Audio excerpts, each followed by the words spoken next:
Welcome, listeners. Here's your gateway to the darkest corners of the human psyche. Immerse yourself in bone-chilling tales of terror, each story meticulously narrated to send shivers down your spine. From haunted houses to sinister creatures lurking in the shadows, every episode promises to leave you on the edge of your seat. Join us, if you dare, and let your darkest fears come to life. Subscribe now and become a part of the nightmare. My parents came to visit. I wish they didn't.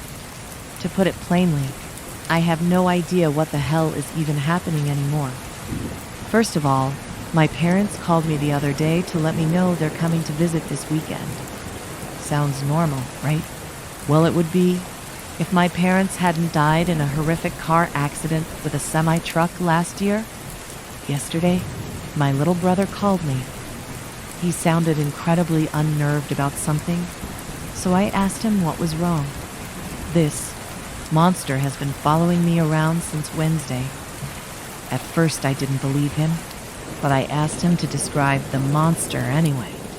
It has translucent white skin, unnaturally long legs, but walks on its knees, glowing yellow eyes that seem to gaze upon his very soul, an unerring smile that stretched from ear to ear with dagger-like teeth, and long, lanky arms with large, clawed hands. A wave of chills suddenly flowed over me, causing me to freeze up. I managed to regain my composure and asked him where he was when he noticed the creature. I was walking downtown to get some food for my cat when I noticed something moving in the parking structure across the street. I focused on it and watched for movement. That's when I noticed a face peeking at me from around a car on the 7th floor of the structure, that godforsaken smile perpetually etched into its skull. I was petrified just attempting to visualize this creature. "I've got to go. I'll call you back later," I said as I hung up the phone. Is he crazy? Am I crazy? I don't even know what to believe anymore. My brother called me again. What he said sent a tsunami of pure, unrelenting fear through my entire body. I met the monsters last night. I was taken aback. How is he still alive?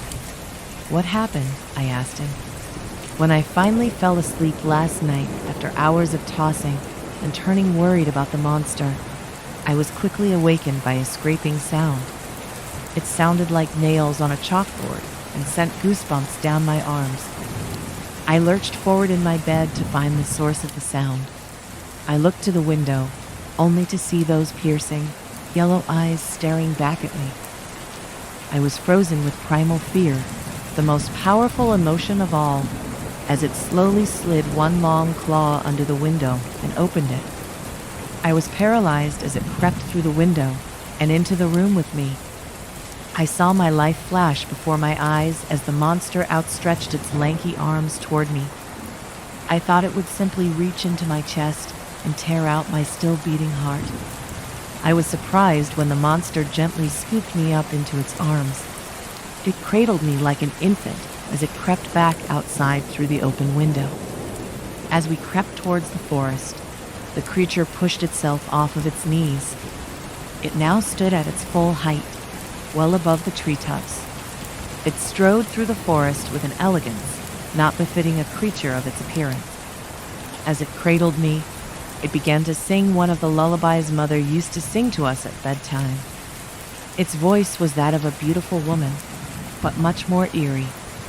It was as if someone had taken a recording of an opera and layered it on top of itself, as if there were hundreds of voices singing at once. When I awoke, I surveyed my surroundings. I was still in the woods. There was an enormous bonfire directly in front of me, and the monster was on my left side, just staring down at me. Then, a second monster appeared behind it, much larger than the first. This one spoke in a deep voice that, once again, sounded like 100 voices at once. "My son, it has been far too long. Your mother and I have missed you dearly." I should have been terrified, but instead, I only felt loved. "We have brought you a gift." With this, it put forward its hand, holding in it a children's book. It was one of the ones our father used to read us as children. As I groggily grabbed the book, the emotions I should have been feeling before hit me like a Mack truck. As I began to lose consciousness, Father said one more thing. Tell your brother we have a gift for him too.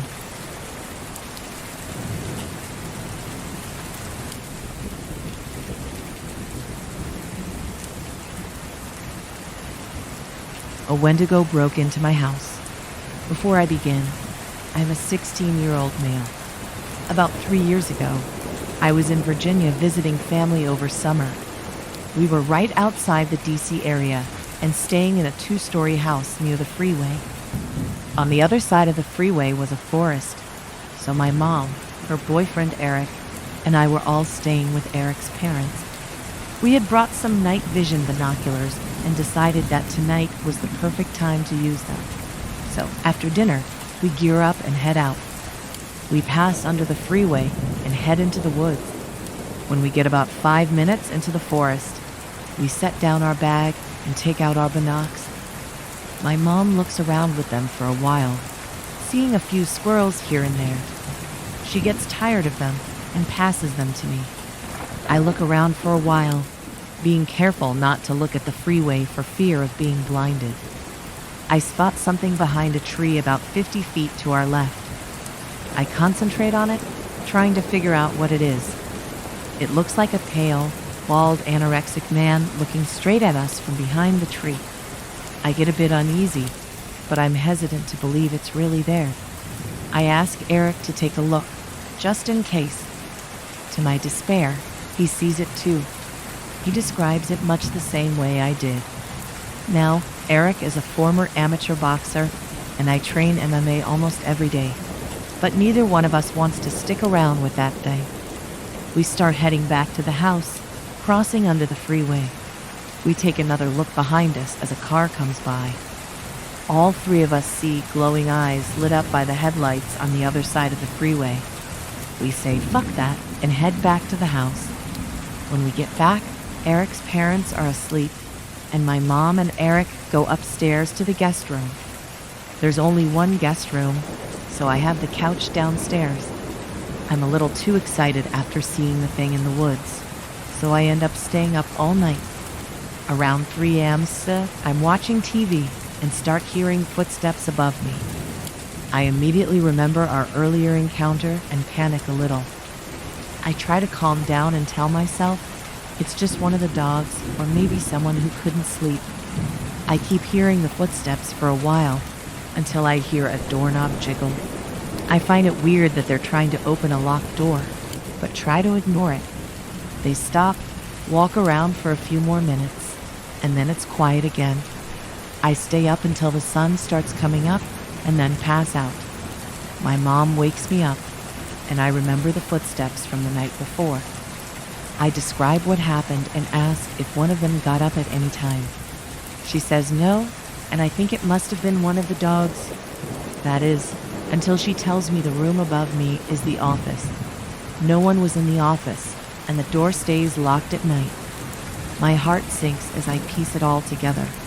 I don't know if it was that thing for sure, but I think it was.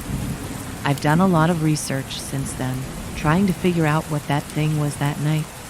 I found 2 creatures that seemed to match it. I think it was either a skinwalker or Wendigo. Whichever one it was, I'm just thankful that door was locked. I know I wouldn't be able to fight that thing no matter how tough I am.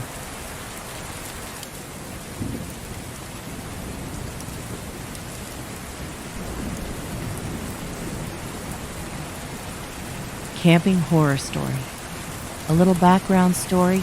I'm Tessa, I'm 14. I live in Minnesota, and I go to this one campground up north in the kind of middle of nowhere. I've gone to that campground for 11 years and still go there to this day. It's been open for only a year or 2 before I started going there.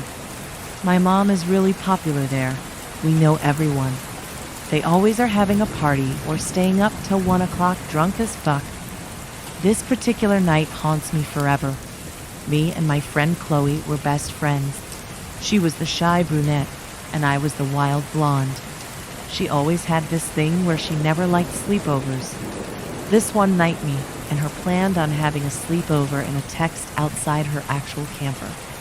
Our parents did not stay out late that one night for some reason. We had a fire and did regular camping things.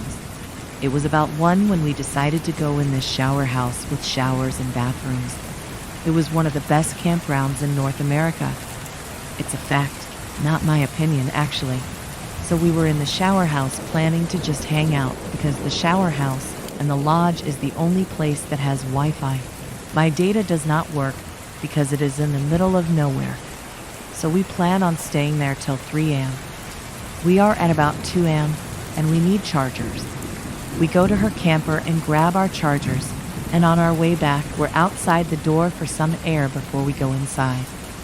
Chloe is on her phone, and around the corner behind her is an old guy, or maybe a woman, looks to be 100 years old, and is walking a rat, looks like one at least.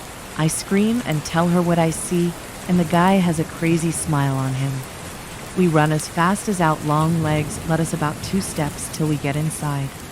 I start crying because I'm so scared, and she is freaking out because she does not know what was just behind her back. To plug in our chargers and hesitate to call either of our parents. We feel like they would get really mad at us and not even believe us, and we were out till 3 a.m. We were not even supposed to be up past 1 on that night. So now we're freaking out and ready to just bust out the door. We've been in there for an hour at this point past the time we saw the creepy old man, and we hesitate to open the door, but end up opening the door. I'm thinking that we're going to die, and we ran out the door, and as I turn around, I see the creepy old man with something that looks like a knife in his hand right around the corner of where we almost got stabbed. To this day, we almost always remember this night. P.S. Our parents believed us and was mad at us for not calling them. BTW, I'm a huge fan and hope I get featured.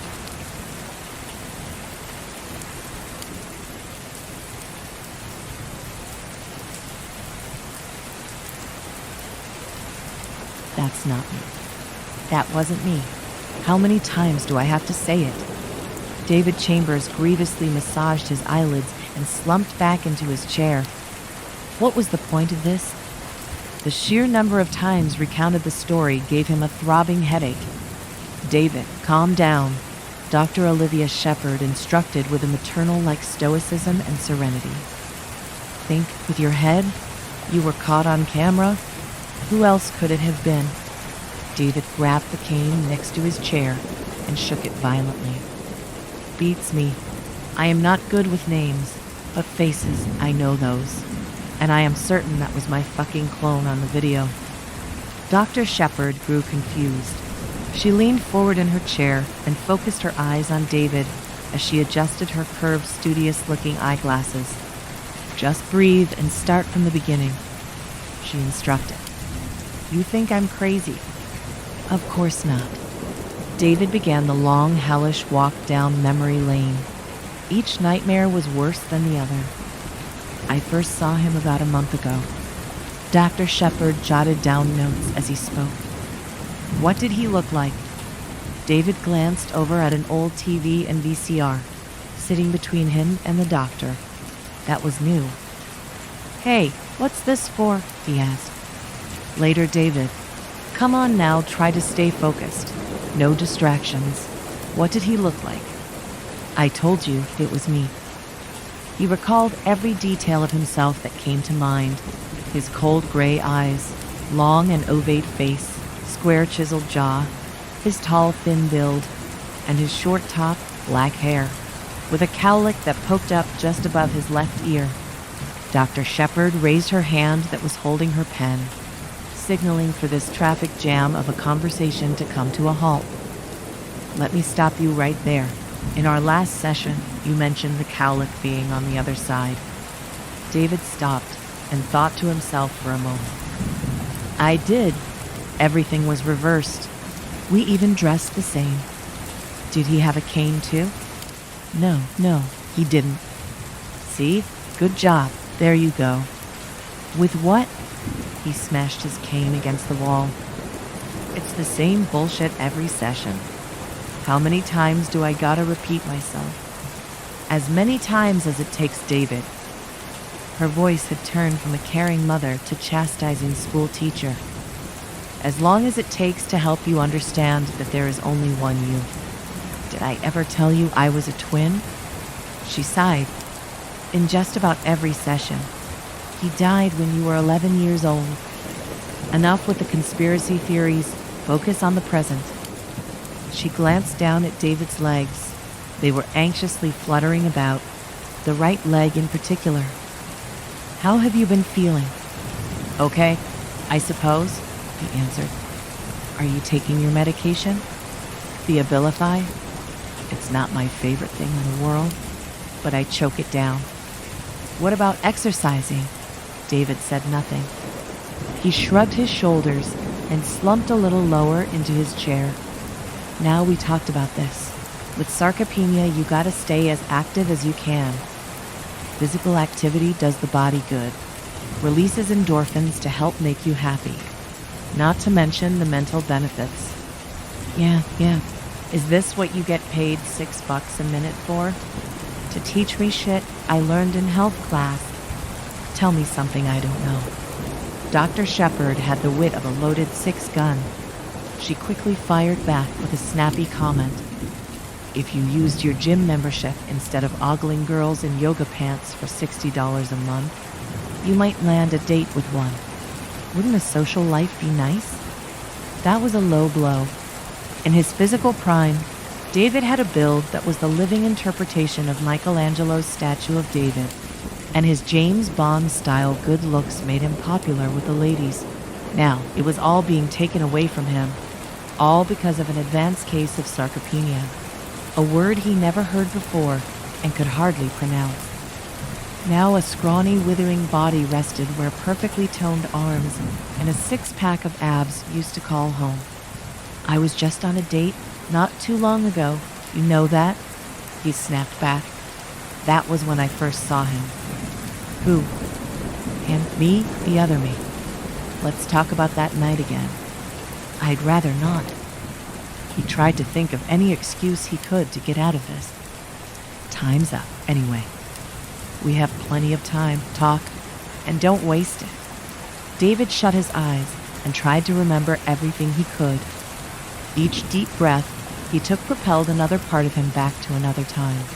First his body, then his mind. The walls of claustrophobic doctor's office melted away as David vividly navigated the memory of his date.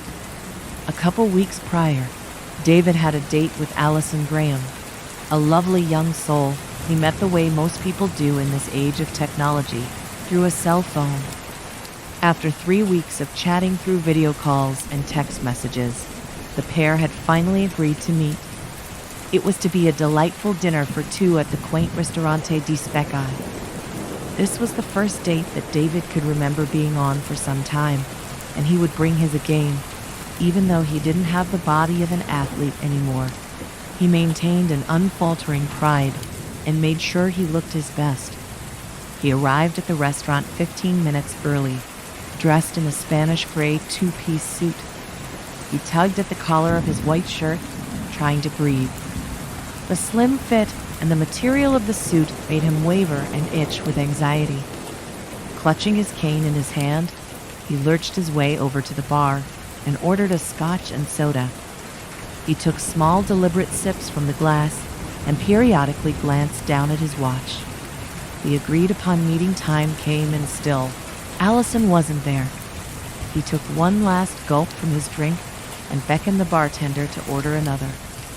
30 more minutes passed, and she still wasn't there. He pulled out his cell phone and dialed Allison's number. He placed the phone to his ear, and it rang twice before he could hear a prominent ringing from across the room.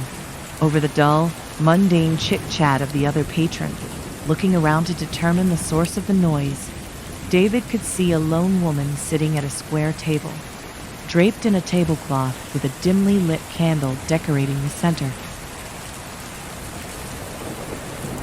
Hey there, Allison, it's me. I see you there, don't move. I'll be right over. David hung up his phone and hurried over to the table. While he was pulling out his chair, he noticed there were 2 sets of drinks on the table. He hoped that he hadn't kept her waiting long, What, did you get lost or something? She barked at him. He apologized. I'm so sorry about that. I didn't see you sitting there. This was odd. David still had the text message on his phone. It was there in black and white. They had agreed to meet at the bar. Allison leaned over and playfully nudged him on the shoulder. Guess I have one of those plain faces, huh? There was a warm hint of sensuality in her voice that sent shivers down David's spine. Oh no, not at all. There's nothing plain about you. Subtlety just wasn't an option. He couldn't think of any other way to say it. This girl was perfect. She matched her profile picture to a T, and she needed no filters or Photoshop to augment her already exceptional beauty. Nervous energy made David's leg twitch and vibrate the table. He quickly tried to change the subject and ease any awkwardness he was sure even the people at the next table felt. So, what looks good to you? He asked as he was feverishly searching the table for a menu. I'm thinking fettuccine alfredo. You. Her eyes widened with disbelief. After the dinner we had, I'm embarrassed to even think about food again. What was she talking about? He had only just gotten there. Suddenly, a waiter showed up and slapped the check on the table. David's heart fluttered in disbelief. This couldn't possibly, but there it was before him, an entire meal itemized in black and white. David searched for his wallet in his pockets and found nothing. Where could his wallet have possibly gone? He was scouring under the table, assuming his wallet must have fallen out somewhere, when a loud, masculine, exuberant laugh erupted, springing David's head up and slamming it against the table. He climbed back to his feet and investigated the ruckus. Back at the bar, a man clothed in a similar sports coat as he sat amongst a circle of friends, brandishing a leather wallet with the initials DC, was making promises of free drinks for the rest of the night. Son of a bitch. What's the matter? Allison asked. It's that guy over there, David explained. When I was up at the bar, bastard must have snatched my wallet. Allison tilted to the side to get a better view of the culprit. Stay here, I'll handle this, said David. Allison gave David a look of concession. He puffed up his chest, steadied himself with his cane, and took slow, unbalanced strides back towards the bar. All right, buddy, hilarious. Give me back my wallet. The man continued laughing amongst his friends. It was as if the words went right through him. Asshole! David poked and prodded at the man's shoulder. I said, give me back my wallet. This was the last straw, no more messing around. With all the force he could muster, David grabbed the man by his shoulder and forced him to turn around.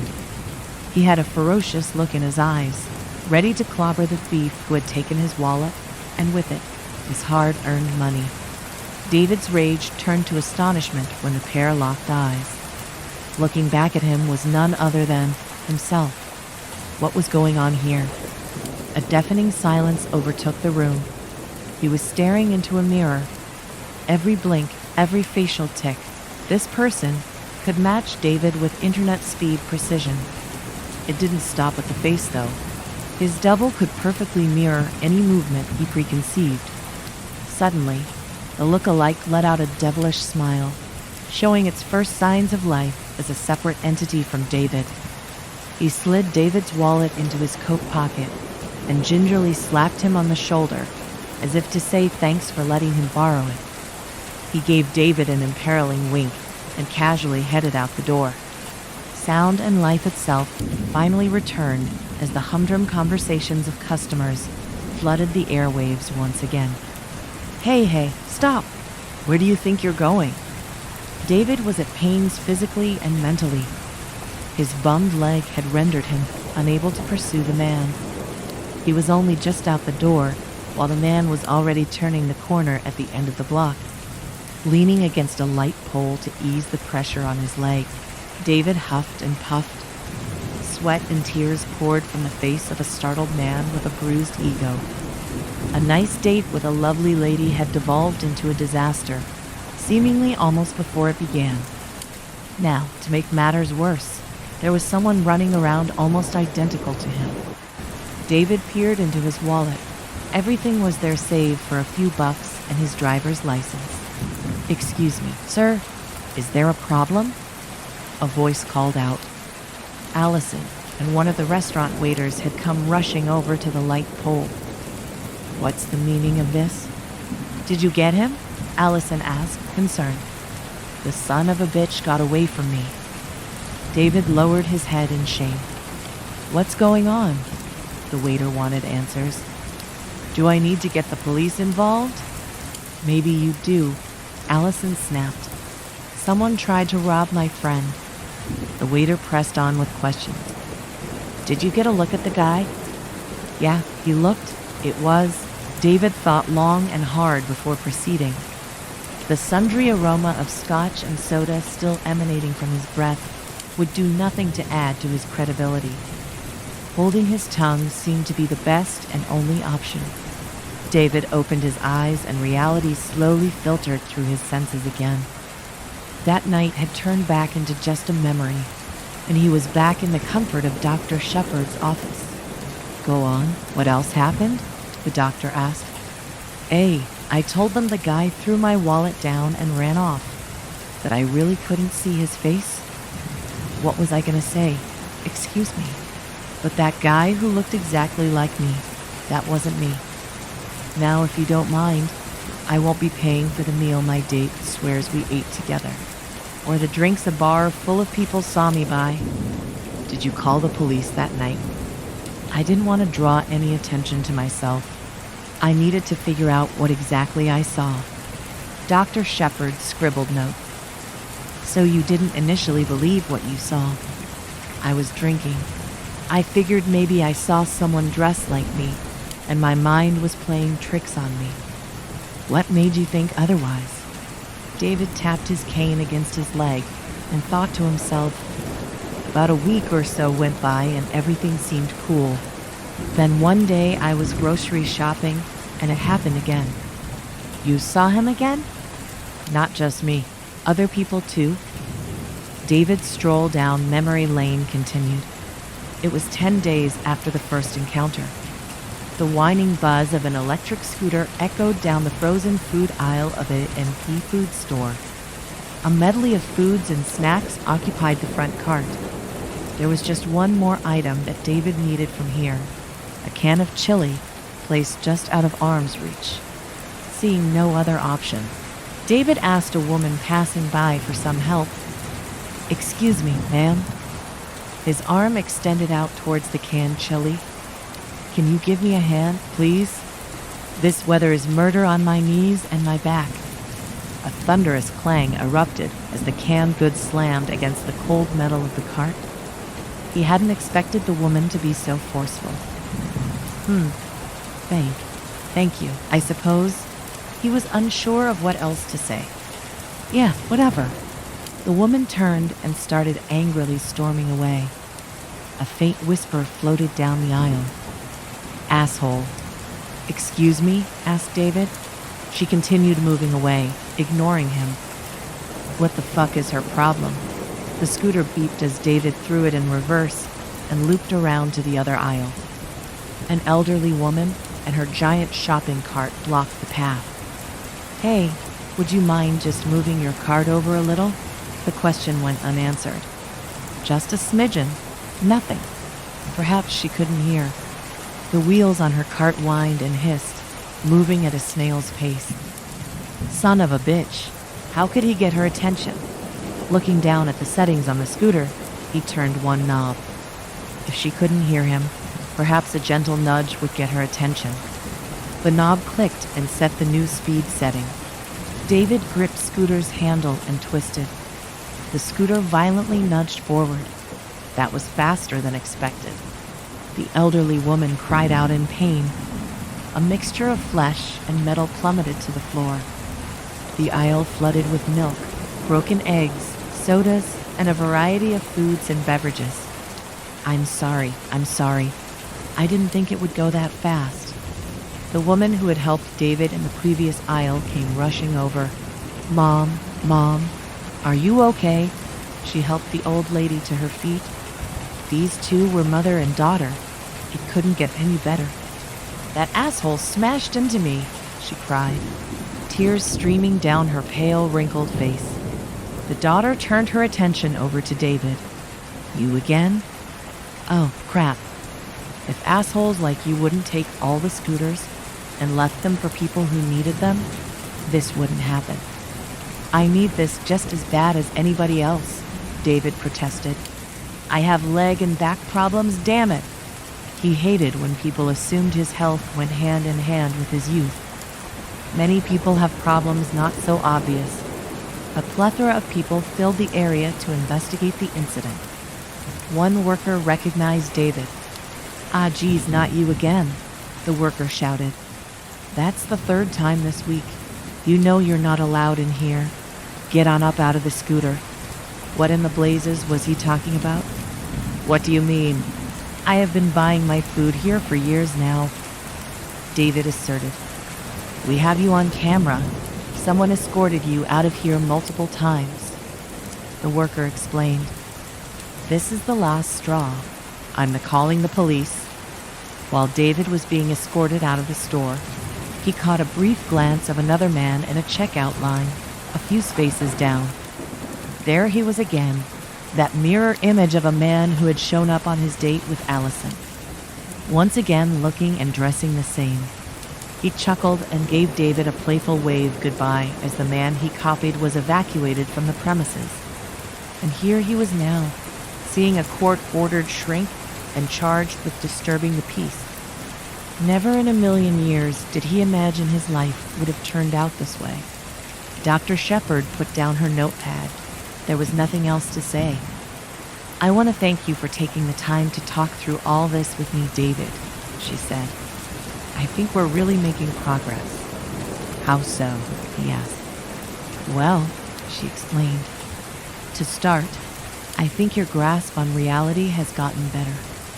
"What are you talking about?" "Do you remember the last time we went through this story?" He sat up in his chair and pondered the question. Come to think of it, none of his sessions had been very memorable. Dr. Shepard continued, "The last time you told me this story, the other you played a much more significant role. Now he was just waving goodbye." "Don't be ridiculous," David shouted. "I've been nothing if not consistent with you. They all said they've seen me in there before, able to walk. If I could just see that damn security tape from the store, I could prove it to you, to everyone. I'm glad you mentioned that because I think there is something you need to see now." She retrieved a remote from her desk and started up what looked like an old home movie. "What's this?" David asked as he focused his attention on the screen. "The police released the security footage from the store, David," she explained. "I think this is crucial to your therapy. You really believe there is a second version of you running the streets. Okay, prove it and point him out." David thoroughly gawked at the screen ahead of him. He had expected to see just the scooter incident, but there was so much more. It was like he was peering into memories that were not his. There it was again, irrefutable proof in black and white footage of him in the store and outside in the parking lot. The tape had everything from him walking perfectly inside and out of the store, not even a can, and in some other footage, he could see himself arguing with other customers, and in one instance from the parking lot footage, even keying a car, but he remembered none of this.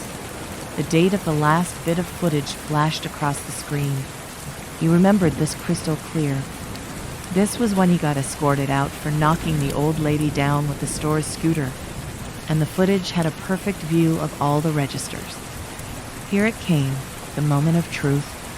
This was just what he needed to exonerate himself of any wrongdoing. "Right there, don't you see him?" David jumped up and pressed his finger into the glass screen. Dr. Shepard paused the video. "Right there, another me." He squinted his eyes for a closer look.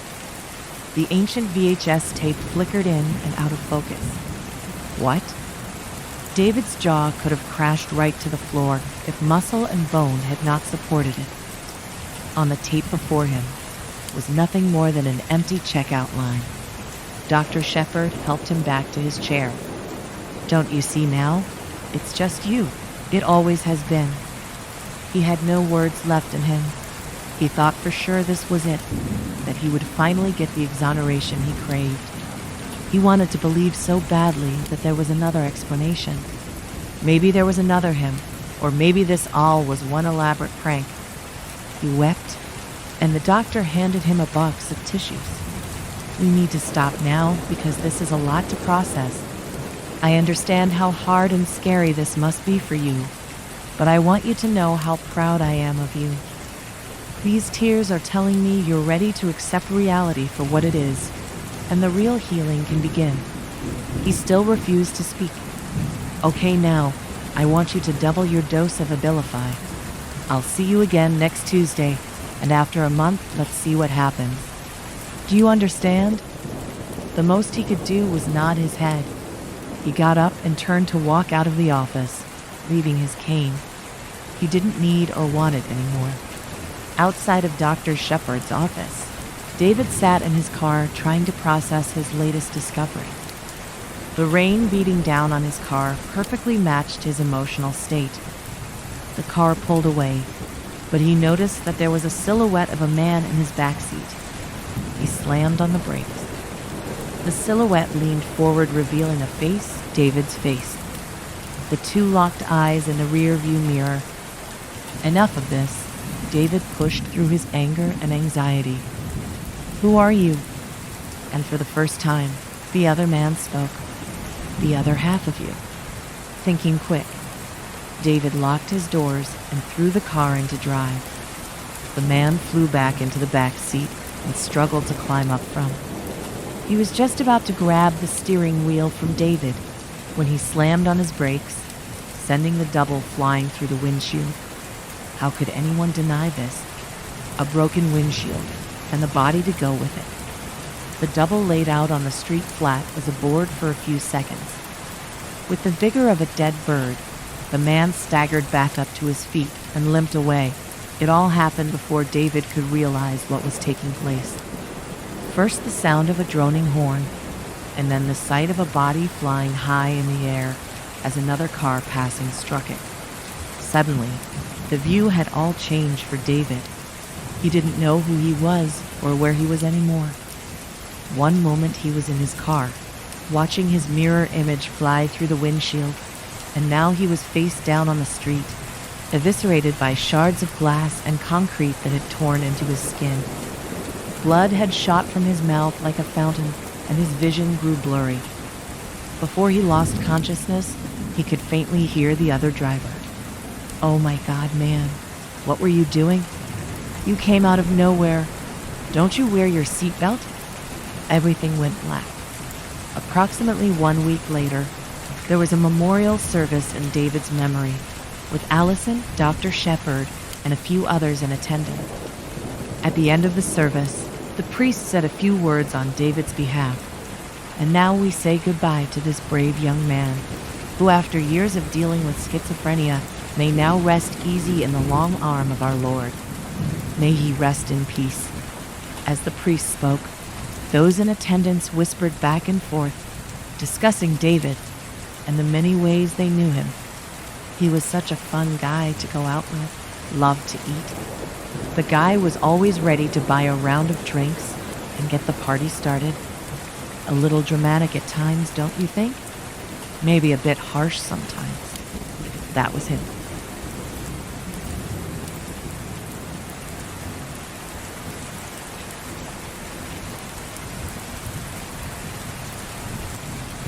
We saw her walking on water. The last thing I wanted to hear when returning from work was my friend asking, "Hey Hamza, want to go on a hike?" You got to be kidding me. "Nope," I replied, setting my stuff on a table. "Come on, ma'am. It's a Friday, and you're off for the next 2 days. That is precisely why I want some shut-eye right now. My friend, Osama, and I rented an apartment together in Islamabad, as it was near our workplace. You can go with Jamshed." He said he had no plans for the weekend, I said. He has trouble going up the office staircase. I doubt he would be eager for a hiking trip, replied Osama. How about I make an offer? I will do the dishes and clean the flat for the next week. How does that sound? Asked an enthusiastic Osama. The offer was not bad. Fine, but we will only go halfway as it'll get dark in a few hours. Sure, I'll go get packing. By the way, we're going to Trail 11 on the Margella Hills. Bingo, replied Osama. About 45 minutes later, we reached the entrance to Trail 11. By this time, the sun had gotten lower, and its glow cast a red hue in the clouds. Several hikers were climbing down at this time. Let's get going then. It'll probably get dark in an hour or so, I stated. Osama nodded in agreement, and we started our ascent.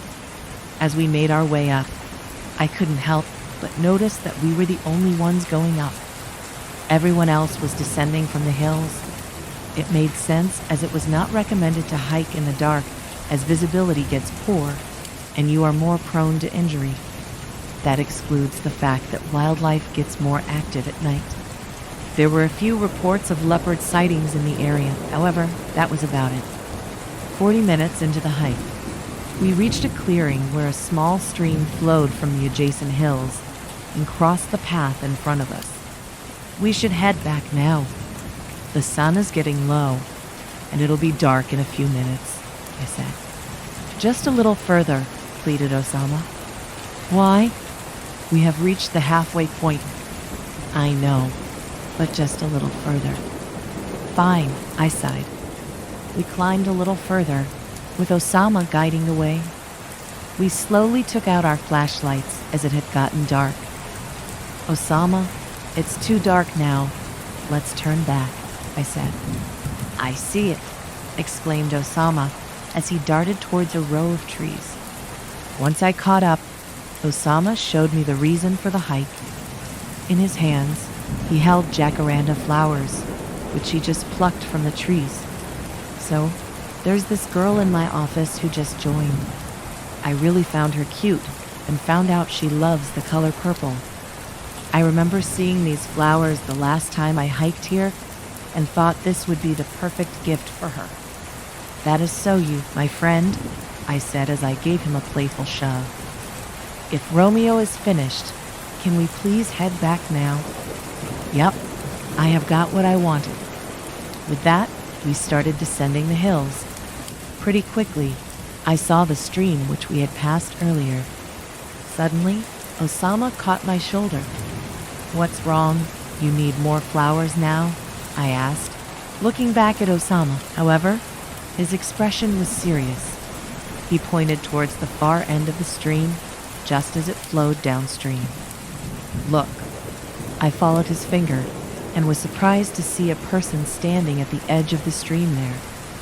Under the faint moonlight, it looked like a woman who was wearing an abaya, covered head to toe in a black gown. Her face was turned in the other direction, so I couldn't see it. What's she doing out here all alone at this time? She must have lost her way. Let's go help her, I said as I tried to move forward, but Osama's grip tightened on my shoulder. I don't know, man. It's dark right now, and we are alone on these hills, which are usually deserted at this time. We shouldn't interfere with her, stated Osama as he gulped. It sank in what Osama was implying. You think that's not a human? All I'm saying is we should just quickly leave. I looked back at the woman. She was now walking along the edge of the stream. Yeah, let's not interfere. We quietly moved towards the stream. As we reached the edge, the woman started walking in the water. However, her steps didn't create any ripples in the water.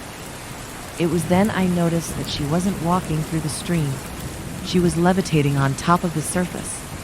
I quickly took out my phone and started taking pictures. No one was going to believe me if I didn't have any evidence. I looked at Osama, his gaze transfixed on the woman. Our steps will make noise if we step into the water, I whispered to him. We will have to move quietly then, he said.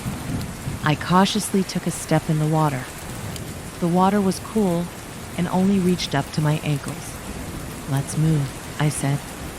With each step we took, our eyes were fixed on the woman. Once we were halfway through, the woman sat down on the water. We both froze. Osama took out his phone to take a picture. However, he had his flash on. Once he clicked on the capture button, light flashed from his phone. Osama hurriedly covered the flash with his hand, but it was too late. The woman instantly turned her head towards us. Her eyes were completely white and shone under the moonlight. I was horrified at what I saw. The woman slowly got up and took a step towards us. "Leave." Her deep voice echoed in my ears. I didn't need to be told twice. I grabbed Osama's arm, who was frozen in fear, and then sprinted. I don't think I have run this fast in my life. I never looked back as I ran, and neither did Osama. The way down wasn't too rocky, and thus made our descent easier. We reached the bottom of the trail quickly. None of us said a word to the other and darted towards the car. As soon as we were in, I locked the doors. "What the hell was that?" shouted Osama.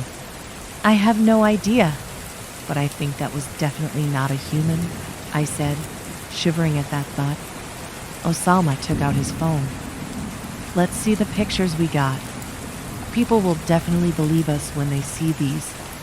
He quickly opened his phone's gallery and paused. "What's wrong?" I asked as I leaned in to look at his phone. "There's nothing there," he said in a quiet voice. I looked as he showed me the photo.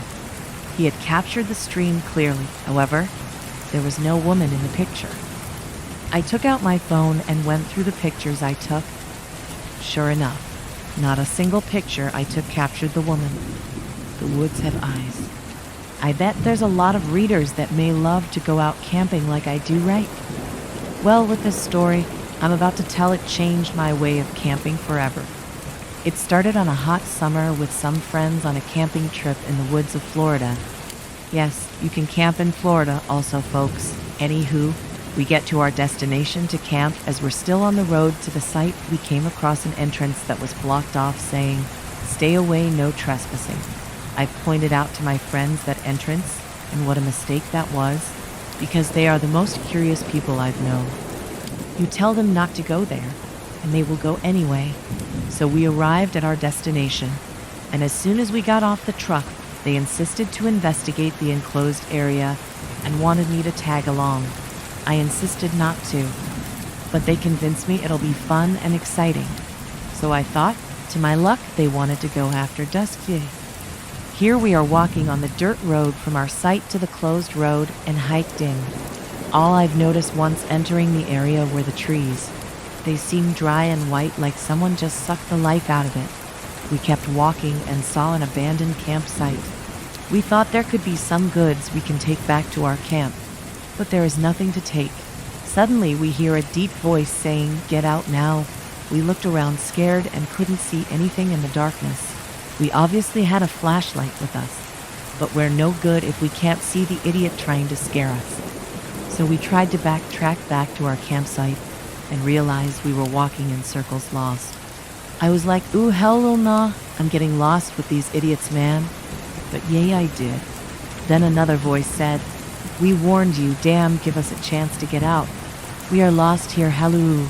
Instead of giving me a damn warning, why don't you be useful and guide us out, you fool?" After I shouted that, only silence crept the night. Disappointed, we kept on walking. It seemed like hours we walked and going nowhere. There were 5 of us in the group, and noticed that one of my friends went missing. We looked all over the place and no sign of him. We shouted his name and no answer. We couldn't explain how he disappeared from us, but he did. And one of the guys speaks out and said that he heard that people goes missing from this area and never been seen again. Then I yelled at him, telling him, "Don't you think you should have told us that shit before trespassing this area, knowing the fact people goes missing, you ass?" "I'm sorry, I thought it was just some fake-ass story to keep people out," he said. When I was done arguing with him, I've noticed again that someone else went missing. Now we're down to 3 from 5 people, and I'm thinking to myself, oh shit, this reminds me of Predator. We're being hunted, y'all. "Watch out for the red light, man.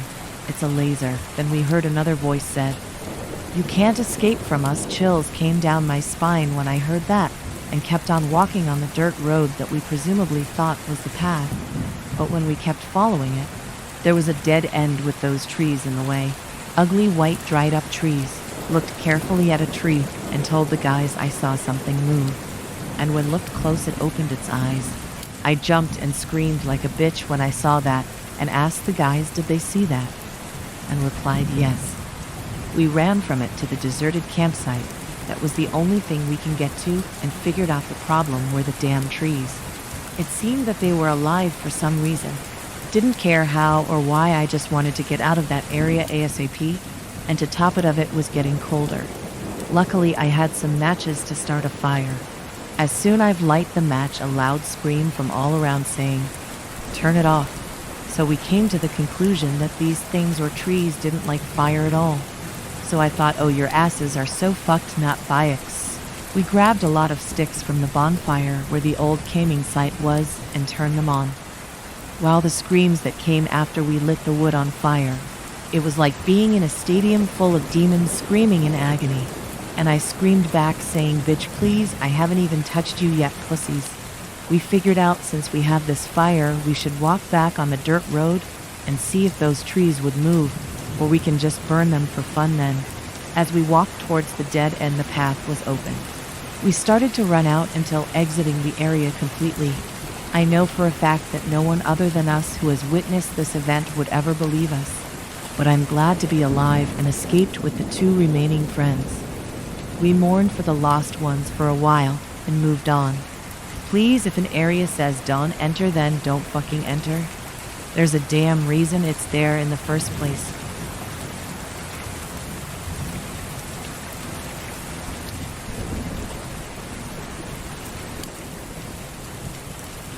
Panacea. The panacea, said to be the cure for all human disease, has been the goal of doctors and scientists for centuries. Dr. Coleman knew that many scientists have and continue to research and experiment for the sole purpose of achieving this goal. After all, he was no different. A working panacea would change the world of modern medicine. However, where others had failed, Dr. Coleman was confident he would succeed. He had the technology to make this a reality, and after years of research and development, he believed he had perfected it. Nanites, microscopic machines capable of performing medical procedures on a cellular level. Such technology could lead to renaissance in bioengineering. Being hailed among the scientific community was not, however, his primary motivation, nor was the idea of the lives this technology could save. No, the Dr. Coleman's motivation was more primal in nature. Leukemia, cancer of the blood, is caused by a genetic mutation that stops the body from producing blood cells correctly. The doctors had given him an approximate 5-year survival rate, and he could feel his body deteriorating faster with each passing year. With this technology, he believed he finally had the chance of saving himself and others. He lay back in the medical chair, the day finally upon him. The plan was to program the nanites to seek out the defective blood cells and remove them while performing repairs on the defective genetic material in the bone marrow cells, thus curing his condition. Dr. Coleman lay back and took a deep breath before activating the machine, feeling the fluid carrying the nanites slowly enter his bloodstream. It only took a few minutes before he could feel the nanites working in his body. The strange feeling that could only be described as a mixture of tingling and pins and needles started to envelop his whole body under his skin. The doctor felt a bit of unease at this, but quickly calmed himself. This was, after all, a medical procedure doing repairs on a cellular level. There was bound to be some discomfort. As he tried to calm himself, his head began to ache as he felt something running down from his nose, blood. Something was wrong. As his unease turned to fear, so did the discomfort turn to burning pain in the back of his neck. He tried to sit up and deactivate the machine, but found that his limbs felt as though they were weighted down. He suddenly felt as though hot nails were being driven into the back of his neck, and panic set in as he realized he could no longer feel his limbs. He could hear what sounded like rushing water in his head as the pressure began to build. Each throb of his head was excruciating as blood began leaking from every orifice. As he lay gurgling in his own blood, he tried to let out a scream, but nothing came as his world faded to darkness. Hours later, the medical chair the former doctor sat in was dripping blood into a large pool on the floor. What remained in the chair could hardly be described as anything more than a bloody husk. As the nanites continued their work, the husk could be seen withering and deflating, spilling a fresh stream of bloody pulp and sinew. The doctor's face now resembled that of an ancient mummy, shriveled skin and hollow eye sockets. The remains of Dr. Coleman sat there in the medical chair. Only the sound of dripping could be heard. It wasn't long before the sound of footsteps, that of multiple people, could be heard approaching the laboratory. The door was swung open, and 2 men in suits armed with submachine guns entered and did a sweep of the area. Area clear. Objective is secured, sir. The 2 men lowered their weapons as 2 older men entered the room, their leader wearing a black winter coat. Following him was another scientist in a coat like that of the recently departed doctor. Excellent. Collect all the equipment and documents and prepare everything for transport immediately. Burn everything else to the ground. I don't want any loose ends, is that understood? Yes, sir. Good. The men immediately started doing what was instructed of them as he turned towards the scientist. My doctor, you made a serious mess out of this one. But I must give credit where it's due. It seems you were right after all. Thank you, sir, although I was hoping it would have been cleaner. They both turned to stare at the corpse in the medical chair as the 2 men start dousing it in petrol. Any new technology is bound to have its bugs. I'm sure you'll be able to fix them before our main event? Yes, sir. This is incredible. With the right application, this could change the balance of power forever. What's the report on surveillance? Primary functions online, sir. Searching for targets. Good. And our team at the hospital? Vaccines are already in place and awaiting modification. Excellent. They exit the room, and they both watch as the room is set ablaze. Cold indifference in both their eyes as the flames engulf the room. Well then, I think it's time for a field test on a larger scale. A scary event, I remember. It was a sweltering day in June. My house had air conditioning only on the 1st and 2nd floors, but my room was on the 3rd, so my mother and I decided to sleep downstairs. The night was going quietly until I heard something bizarre, a faint, eerie whistle. I looked at my mom and asked, "Did you hear that?" She responded, "Yes." We asked my sisters if it was them, and they all said no. So we nervously went back to sleep, thinking it was just a prank. I woke up in the middle of the night, drenched in sweat, sensing an oppressive heat that didn't make sense. The air conditioning was still running. I checked the time, it was 2:35 a.m. As I lay there, my eyes slowly adjusted to the darkness, and I saw something darting between the couch and the kitchen. A small, shadowy figure was perched on the kitchen counter, staring at me with glowing eyes that seemed to pierce through the darkness. I squeezed my eyes shut, hoping it was just a nightmare, but the sinister whistle echoed through the room once more before I fell into an uneasy sleep. The most terrifying part came the next morning. I went to the fridge to get some milk, and as I sat on the counter, I noticed a piece of the quartz countertop was missing a jagged, claw-shaped gouge. My heart pounded as I recalled the night's events. I frantically told my sister everything, and we both shuddered in fear. In the end, I couldn't shake the feeling that it wasn't just a bad dream. Something had been there with us, something malevolent that left its mark in more ways than one.